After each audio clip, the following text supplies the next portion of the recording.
Time for sports now. The Diamondbacks on paper seem to have one of the best teams in the National League. Their general manager is worried about the results because you don't play on paper. Yeah. Right? You play on grass and dirt. So Cam Cox went one-on-one with D-backs GM Mike Hazen.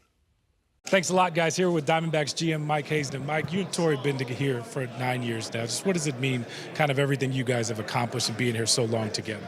Yeah, I mean, it's great that we've been able to have the opportunity to be here as long as we have. You know, we feel like we've accomplished a few things. I think there's probably a few things that we have left to accomplish. I think that's what drives us and motivates us. So we have a lot of work to do this year. I think we're going to have a good club. I think it's going to be an exciting team with a lot of talent on it, but we also have a lot to prove. This morning was such a great day at the ballpark, you know, giving Perdomo that extension. How happy are you to get that done, and what were the vibes like this morning amongst the guys? Just to clarify, we didn't give it to him. He earned it, you know, and good for him. He's worked his butt off to get in a position to be able to get something like that. I think my sense is his teammates love him. We already knew that. And so anytime you have a player that's kind of beloved like that in the clubhouse that gets rewarded that way, there's nothing but happiness and positivity all morning out of everybody that I talk to. So that doesn't surprise me one bit. It's part of the reason why we did it, is because I think he's part of the heartbeat of the team.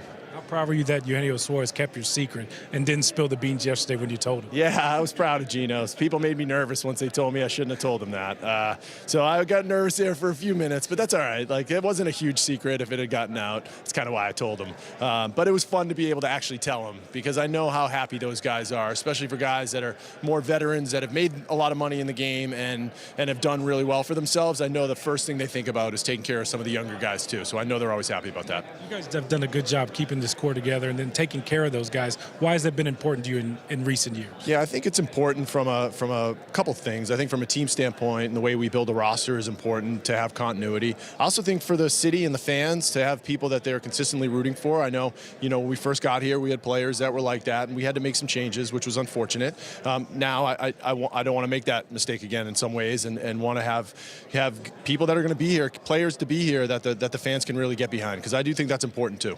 How proud are you of the roster that you guys have constructed this year? On paper, seems like another roster that can contend and get back to the World Series. Yeah, paper is paper. I don't. Proud's probably the wrong word. We put a lot of work into it. We have more work to do. There's going to be areas of the roster we're going to have to fill and fix as we go through. We're going to need our young players to step up. So we have a lot of work ahead of us, but we have a talented team, and I think we'll start any season in that position for sure.